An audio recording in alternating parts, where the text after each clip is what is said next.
आप देख रहे हैं खबर तो समझिए और आपके साथ मैं हूं विवेक। कुढ़नी विधानसभा सीट पर हो रहे उपचुनाव में महागठबंधन की तरफ से जेडीयू के मनोज कुशवाहा उम्मीदवार होंगे। मनोज कुशवाहा के नाम का ऐलान करते हुए महागठबंधन के नेताओं ने जीत का दावा किया।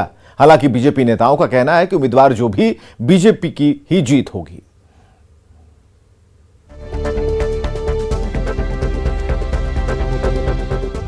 कुढ़नी विधानसभा उपचुनाव में जनता दल यूनाइटेड ने यह निर्णय लिया है कि मनोज कुशवाहा वो जनता दल यू के उम्मीदवार होंगे। जेडीयू नेता मनोज कुशवाहा कुढ़नी विधानसभा सीट पर होने वाले उपचुनाव में महागठबंधन के उम्मीदवार होंगे। मनोज कुशवाहा की उम्मीदवारी का ऐलान महागठबंधन के संयुक्त प्रेस कॉन्फ्रेंस में की गई, साथ में जीत का दावा भी। इसलिए मुकाबला कहीं है नहीं। 75% वोट पर महागठबंधन है और 25% वोट पर हुए, तो कहां गए मुकाबला है।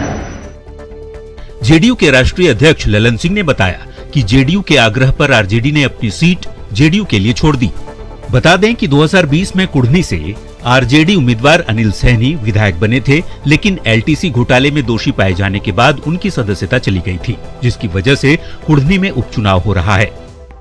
हमारे राष्ट्रीय अध्यक्ष जी ने यह निर्णय लिया और उन्होंने जो गठबंधन के वरिष्ठ नेताओं से बातचीत की है, उस बातचीत के आधार पर राष्ट्रीय जनता दल ने इस बार यह निर्णय लिया कि इस उपचुनाव में उस सीट पर जदयू के उम्मीदवार हों। आइए जान लेते हैं कि कौन है कुढ़नी से महागठबंधन के उम्मीदवार मनोज कुशवाहा। कुढ़नी से 3 बार एमएलए रहे हैं मनोज कुशवाहा। पहली बार जेल में रहते फरवरी 2005 में जेडीयू से जीते। नवंबर 2005 में फिर से कुढ़नी से चुनाव जीते। 2010 में जीत के बाद नीतीश कैबिनेट में मंत्री बने। 2015 में मनोज कुशवाहा को बीजेपी के केदार गुप्ता ने हरा दिया था। 2020 के चुनाव में जेडीयू ने मनोज गुप्ता को मीनापुर भेजा था। मनोज कुशवाहा ने मीनापुर का टिकट लौटा दिया था। महागठबंधन की तरफ से जेडीयू के मनोज कुशवाहा को उम्मीदवार बनाए जाने पर बीजेपी ने भी प्रतिक्रिया दी। बीजेपी नेता सम्राट चौधरी ने कहा, कोई भी उम्मीदवार हो, जीत बीजेपी की ही होगी। देखिए, कुढ़नी में जो सीट है वो जदयू के खाते चली गई है। जदयू दावा कर रही है कि जीत होगी। अब जिसके भी खाते में जाए उससे तो कोई फर्क पड़ना नहीं है, क्योंकि नीतीश कुमार जी के खाते में यदि गई तो और अच्छा है कि नीतीश कुमार तो अप्रासंगिक है, उनके पास कोई वोट। जेडीयू के मनोज कुशवाहा महागठबंधन के उम्मीदवार तो बन गए हैं, लेकिन उनकी राह उतनी आसान नहीं दिख रही, क्योंकि वीआईपी के मुकेश सहनी ने और असदुद्दीन ओवैसी की एआईएमआईएम ने भी कुढ़नी से उम्मीदवार उतारने का ऐलान कर दिया है। न्यूज़ 18 के लिए पटना से आनंद अमृतराज के साथ ब्यूरो रिपोर्ट। चलिए खबर समझिए कि 5 नवंबर को कुढ़नी में विधानसभा का उपचुनाव होना है, मतदान होना है और आरजेडी ने कुढ़नी की अपनी जो सीट थी वो जेडीयू के लिए छोड़ दी। यानी कि जेडीयू को कहा है कि आप अपने उम्मीदवार को वहां उतारिए। कुढ़नी से जेडीयू के पूर्व विधायक मनोज कुशवाहा को उम्मीदवार बनाया गया है और मनोज कुशवाहा 3 बार कुढ़नी से विधायक रहे हैं, लेकिन 2015 में उन्हें बीजेपी के केदार गुप्ता ने हरा दिया था। यहां गौर करने वाली बात यह है कि पिछले 2 विधानसभा चुनाव में जिधर जेडीयू होती है उनके कैंडिडेट हारते हैं। 2015 में जेडीयू और आरजेडी का गठबंधन होने के बाद भी जेडीयू के मनोज कुशवाहा हार गए थे। 20 में जेडीयू का बीजेपी से गठबंधन था, लेकिन बीजेपी कैंडिडेट की हार हो गई। 2022 उपचुनाव में एक बार फिर 2015 वाली स्थिति है, जब जेडीयू और आरजेडी साथ लड़े थे, फिर भी मनोज कुशवाहा की हार हो गई थी। कुढ़नी का उपचुनाव महागठबंधन के लिए कठिन परीक्षा के बराबर है, क्योंकि महागठबंधन बनने के बाद नीतीश की पार्टी जेडीयू पहला चुनाव लड़ रही है। वजह यही है कि कुढ़नी के चुनाव में जेडीयू के कोर वोट बैंक की परीक्षा है। कुढ़नी का रिजल्ट बताएगा कि लव कुश का समीकरण अब भी काम कर रहा है या नहीं। कुढ़नी के रिजल्ट से यह पता चलेगा कि नीतीश कुमार के समर्थक उनके आरजेडी के साथ जाने को कैसे ले रहे हैं। कुढ़नी में आरजेडी की भी परीक्षा है। परीक्षा इस बात की है कि आरजेडी अपने वोट जेडीयू को ट्रांसफर करा पाती है या नहीं, क्योंकि आरजेडी और जेडीयू के जो वोटर्स हैं उनके बीच करीब 30 साल से अदावत चलती आ रही है और इसके अलावा आरजेडी के एमवाई समीकरण में सेंध लगने की पूरी संभावना है, क्योंकि कुढ़नी में एआईएमआईएम ने उम्मीदवार उतारने का ऐलान कर दिया है। आरजेडी के नेता अब भी मानते हैं कि गोपालगंज उपचुनाव में एआईएमआईएम की वजह से आरजेडी की हार हुई। कुढ़नी विधानसभा सीट पर वीआईपी के मुकेश सहनी भी महागठबंधन की मुश्किलें बढ़ा सकते हैं। तो कुढ़नी में सबसे ज्यादा सहनी समाज का वोट है। मुकेश सहनी उसी सहनी या कहें कि निषाद समाज से आते हैं। मुकेश सहनी ने उपचुनाव में उम्मीदवार उतारने का ऐलान कर दिया है। यानी कि कुल मिलाकर कह लीजिए कि मनोज कुशवाहा को टिकट तो मिल गया, लेकिन राह आसान नहीं लग रही। बढ़ते हैं आगे। बिहार की सियासत में आरजेडी की परेशानी क्या ओवैसी की पार्टी है? अगर नहीं तो गोपालगंज उपचुनाव के बाद एआईएमआईएम की तैयारी कुढ़नी विधानसभा सीट पर भी लड़ने की चल रही है। और ऐसे में आरजेडी की चिंता बढ़ रही है, क्योंकि फिक्र पार्टी के कोर वोट बैंक को लेकर है। फिक्र जनाधार में सिंधवारी की है। रिपोर्ट देखिए।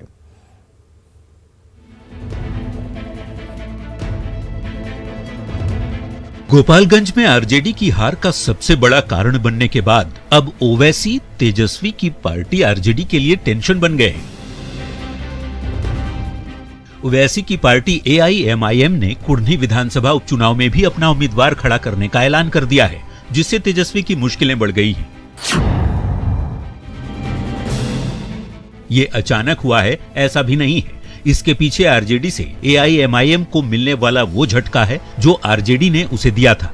आरजेडी ने एआईएमआईएम के 5 विधायकों में से 4 को तोड़कर अपने पाले में कर लिया था, जिसके बाद राष्ट्रीय जनता दल बिहार की सबसे बड़ी पार्टी बन गई और गोपालगंज विधानसभा उपचुनाव में एआईएमआईएम ने इसकी झलक दिखा भी दी। मैदान में ओवैसी के उतरने से पहले महागठबंधन को क्यों टेंशन है, इसे समझने की जरूरत इसलिए भी है क्योंकि गोपालगंज विधानसभा के उपचुनाव में बीजेपी को 41.5% वोट मिले। एआईएमआईएम के अब्दुल सलाम को 7.25% वोट मिले, जबकि गोपालगंज उपचुनाव में आरजेडी की हार महज 1.07% वोटों से हुई। ऐसा नहीं है कि एआईएमआईएम ने सिर्फ विधानसभा चुनाव और उपचुनाव में ही आरजेडी की टेंशन बढ़ाई हो, बल्कि ओवैसी की पार्टी छात्र संगठन के चुनाव में भी अपने उम्मीदवार उतार रही है, जिसे लेकर आरजेडी टेंशन में। जितने लोगों ने हमारे एप्लीकेशन डाला है उनकी जमीनी सतह की सर्वे कर ली जाए और इसी के समीक्षा के उपरांत ही 1-2 दिन में कुढ़नी के ताल्लुक से पार्टी कोई फैसला सुनाए। पूर्व के चुनाव में 20 में चुनाव हुआ था, उसमें महागठबंधन कितने वोटों से हारी थी, और आज जब उपचुनाव हुआ हम लोगों ने कितना मेकअप किया, महज हमको लगता है 1700 वोटों से हारे हम लोग। लेकिन एमआईएम ने 12,000 वोट काट लिया सर, आपको नहीं लगता है कि ये खतरनाक संकेत है आने वाला समय में आप लोग के लिए? ये तो हम लोगों से अपील करेंगे। आम लोगों को समझने की जरूरत है, हमको किसको वोट देने से कौन मजबूत हो रहा है, ये मैं समझता हूं कि आने वाले दिनों में लोग समझेंगे। एआईएमआईएम की बढ़ती ताकत का अंदाजा इन आंकड़ों से समझा जा सकता है। 2020 के चुनाव में एआईएमआईएम ने 20 सीटों पर चुनाव लड़ा, तब एआईएमआईएम को 5 सीटें मिली थी। 2020 के चुनाव में ओवैसी की पार्टी को 1.24% वोट मिले, जबकि 2015 के विधानसभा चुनाव में उसे महज 0.5% वोट ही मिले थे। जाहिर तौर पर एआईएमआईएम तेजस्वी को हराकर बीजेपी को जिताने के लिए तो ये सब नहीं कर रहा, बल्कि इस पार्टी की कोशिश ये है कि वो आरजेडी के कोर वोट बैंक यानी एमवाई समीकरण में सेंधमारी कर अपना जनाधार बढ़ा सके, और इसी बात को लेकर लालू की पार्टी परेशान है। न्यूज़ 18 के लिए पटना से आनंद अमृतराज के साथ ब्यूरो रिपोर्ट। चलिए खबर समझिए कि मैदान में ओवैसी तो क्यों टेंशन में महागठबंधन। गोपालगंज उपचुनाव में बीजेपी को 41.5% वोट मिले, एआईएमआईएम के अब्दुल सलाम को 7.25% वोट मिले, और गोपालगंज उपचुनाव में आरजेडी की हार महज 1.07% वोटों से हो गई। अगर वोट के तौर पर देखा जाए तो एआईएमआईएम के अब्दुल सलाम को 12,214 वोट मिले, आरजेडी को 1,794, और यहीं पर हार हो गई। यानी कि एआईएमआईएम का कैंडिडेट नहीं होता तो आरजेडी जीत जाती। समझना जरूरी है कि अपनी ताकत बढ़ाते हुए एआईएमआईएम ने आरजेडी के एमवाई समीकरण में सेंध लगा दी है, लेकिन एआईएमआईएम का वोट बैंक बढ़ता जा रहा है।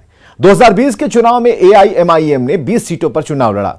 2020 के चुनाव में एआईएमआईएम को 5 सीटें मिली। 2015 के चुनाव की बात करें तो उसे महज 0.5% वोट मिले थे, लेकिन 2020 के चुनाव में AIMIM को 1.24% वोट मिले। तो मतलब AIMIM की बढ़ती ताकत महागठबंधन खासकर आरजेडी के लिए टेंशन से कम नहीं है। बढ़ते हैं आगे। आरजेडी प्रदेश अध्यक्ष जगदानंद सिंह की बात करते हैं, जो अपनी ही पार्टी से नाराज हैं और नाराजगी जो है वो बरकरार है। 1.5 महीने से प्रदेश कार्यालय नहीं आ रहे। शुक्रवार को जगदानंद सिंह अपने गांव से पटना पहुंचे, लेकिन आरजेडी कार्यालय नहीं पहुंचे। जगदानंद सिंह की नाराजगी नहीं हुई खत्म। पटना आए, पार्टी दफ्तर नहीं आए जगदा बाबू। बिहार की राजनीति में जगदा बाबू के नाम से चर्चित राष्ट्रीय जनता दल के प्रदेश अध्यक्ष जगदानंद सिंह, पार्टी में अनुशासन और नियम कानून की बात करने वाले जगदानंद सिंह पिछले 1.5 महीने से पार्टी दफ्तर नहीं आए। जगदानंद सिंह की नाराजगी का अंदाजा इसी बात से लगा सकते हैं कि वो दिल्ली में हुए राष्ट्रीय जनता दल के राष्ट्रीय कार्यकारिणी में शामिल नहीं हुए थे। शुक्रवार को जगदानंद सिंह अपने गांव से पटना भी पहुंचे, लेकिन आरजेडी कार्यालय नहीं पहुंचे। पार्टी ऑफिस में आरजेडी नेता इंतजार करते रहे, लेकिन वो नहीं आए, जिसके बाद बिहार के सियासी हलके में एक बार फिर सियासी चर्चा तेज हो गई है। वहां भ्रष्टाचारियों की पूछ होगी, न कि जगदा बाबू जैसे ईमानदार लोगों की पूछ होगी। वहां तो रघुवंश बाबू जैसे जिसे पूरा भारत मनरेगा मैन के रूप में जाना, इज्जत दिया, उस रघुवंश बाबू को एक लोटा पानी कह करके बेइज्जत करने वालों को इज्जत मिलती है। बीजेपी का कहना है कि आरजेडी में अच्छे लोगों की पूछ नहीं है, यही वजह है कि जगदानंद सिंह पार्टी ऑफिस नहीं आ रहे हैं। तो दूसरी तरफ जेडीयू और कांग्रेस के नेताओं ने इसे आरजेडी का अंदरूनी मामला बताकर पल्ला झाड़ने की कोशिश की है। हो सकता है स्वास्थ्य कारणों से वो डे टू डे वर्किंग में, रोजमर्रा के कामों में पार्टी के संगठन के नहीं शामिल हो पा रहे हों। इस बाबत हम लोगों के पास कोई जानकारी नहीं है, बेहतर वही बता पाएंगे, इसलिए अभी इस पर कोई टिप्पणी करना उचित नहीं होगा। जगदानंद की नाराजगी की चाहे जो भी वजह हो, लेकिन ये सच है कि उनके पार्टी ऑफिस न आने से पार्टी विस्तार के काम बंद पड़े हैं। इसलिए बताया जा रहा है कि तेजस्वी ने पार्टी संगठन से जुड़े तमाम डेटा और कागजात 10 सर्कुलर रोड मंगाए हैं, ताकि संगठन विस्तार का काम किया जा सके। वैसे आरजेडी जहां इस मुद्दे पर कुछ भी बोलने से बच रही है, तो बीजेपी ने सवाल खड़े किए हैं। न्यूज़ 18 के लिए पटना से रवि एस नारायण की रिपोर्ट। खबर समझिए कि जगदानंद सिंह ने महागठबंधन की सरकार बनने के बाद तेजस्वी को सीएम बनाने का बयान दिया था। जगदानंद सिंह ने कहा था 2023 में नीतीश कुमार खुद ही तेजस्वी को सत्ता सौंप देंगे।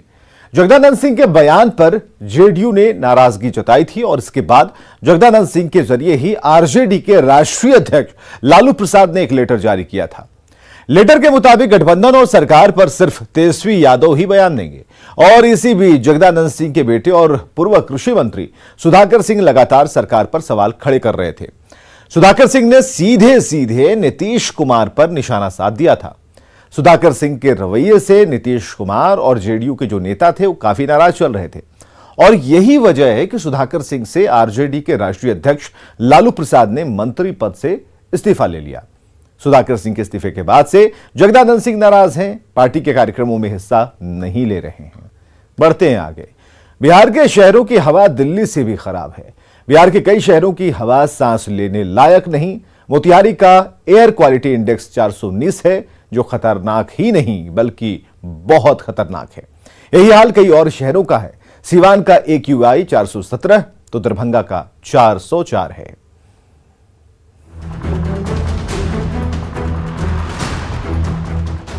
अब तक आप यही जानते होंगे कि दिल्ली मुंबई जैसे महानगरों की हवा खतरनाक है, क्योंकि वहाँ गाड़ियाँ ज्यादा हैं, लोग ज्यादा हैं और उद्योग धंधे ज्यादा हैं।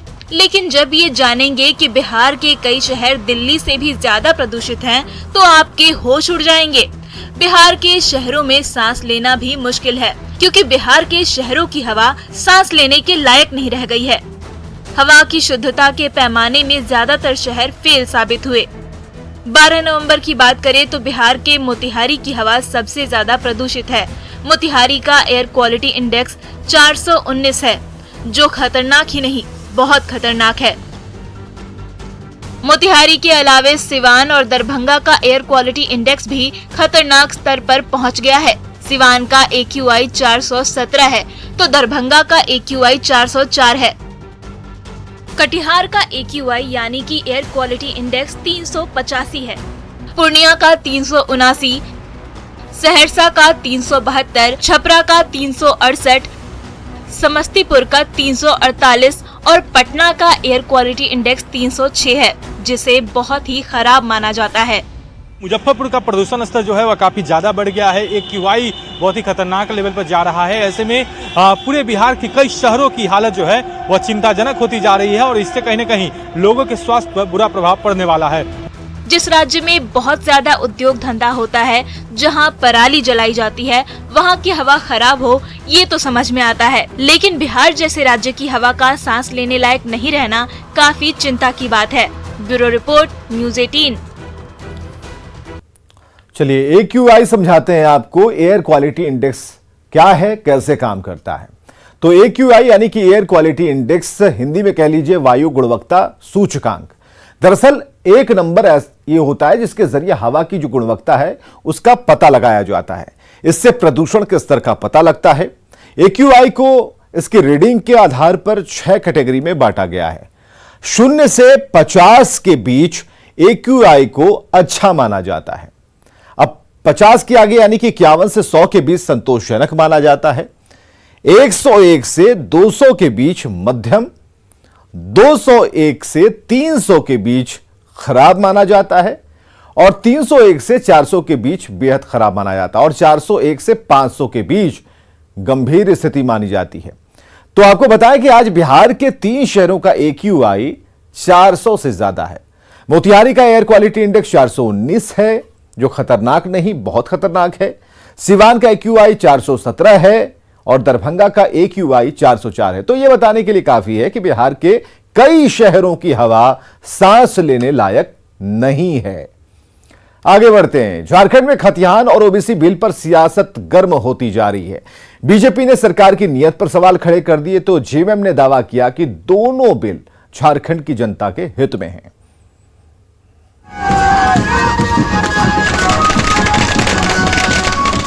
झारखंड विधानसभा से पास खतियान और OBC रिजर्वेशन बिल को लेकर गरमाई सियासत ठंडी होने का नाम नहीं ले रही है। दोनों बिलों को लेकर सदन के अंदर शुरू हुई खींचातान अब सड़क पर दिखने लगी है। एक और JMM और कांग्रेस के नेता और कार्यकर्ता गांव-गांव में जश्न मना रहे हैं। आतिशबाजी करके हेमंत सरकार के समर्थन में नारे लगा रहे हैं।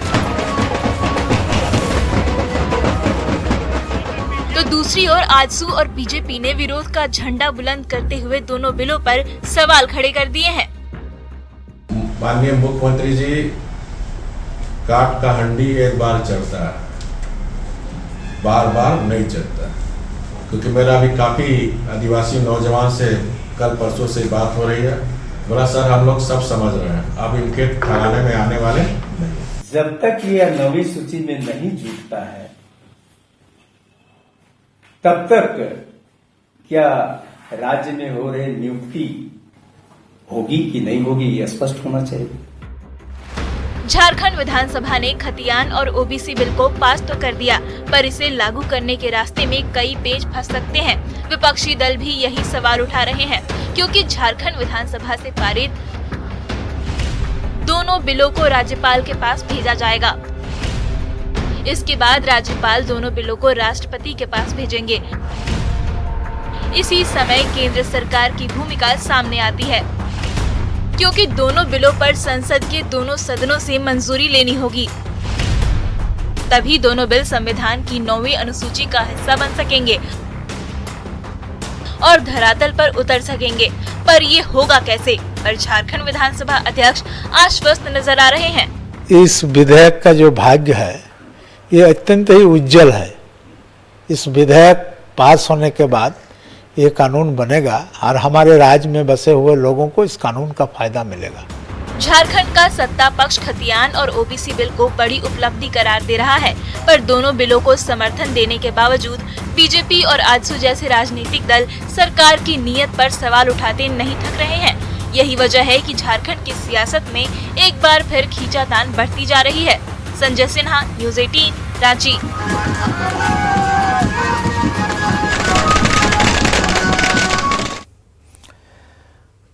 चलिए इस खबर को समझिए कि झारखंड विधानसभा ने खतियान और ओबीसी बिल को पास तो कर दिया, लेकिन इसे लागू करने के रास्ते में कई पेंच फंस सकते हैं। विपक्षी दल यही सवाल खड़ा कर रहा है, क्योंकि झारखंड विधानसभा से पारित दोनों बिलों को राज्यपाल के पास भेजा जाएगा। इसके बाद राज्यपाल दोनों बिलों को राष्ट्रपति के पास भेजेंगे और इसी समय केंद्र सरकार की भूमिका सामने आ जाती है, क्योंकि दोनों बिलों पर संसद के दोनों सदनों से मंजूरी लेनी होगी। तभी दोनों बिल संविधान की 9वीं अनुसूची का हिस्सा बन सकेंगे और धरातल पर उतर पाएंगे। लेकिन यह होगा कैसे, क्योंकि इसमें कई पेंच हैं। आगे बढ़ते हैं। महाराष्ट्र में जाली नोट छापने वाले एक बड़े गिरोह का खुलासा हो गया। साथ ही पुलिस ने 8 करोड़ रुपए का जाली नोट बरामद कर लिया। ठाणे क्राइम ब्रांच की टीम ने इस मामले में पालघर के 2 लोगों को पकड़ा है। जब्त किए गए जाली नोट 2-2 हजार रुपए के थे, जिसके 400 बंडल बने थे। क्राइम ब्रांच की टीम के अधिकारी के मुताबिक यह गिरोह जाली नोट की इस खेप को बाजार में उतारने की तैयारी में था, जिसकी सूचना पर ठाणे क्राइम ब्रांच की टीम ने जाल बिछाकर 2 आरोपी रमेश शर्मा और राजेंद्र राउत को नोटों के बंडल के साथ पकड़ा है। पुलिस अब इनके नेटवर्क के तार ढूंढने में लगी है।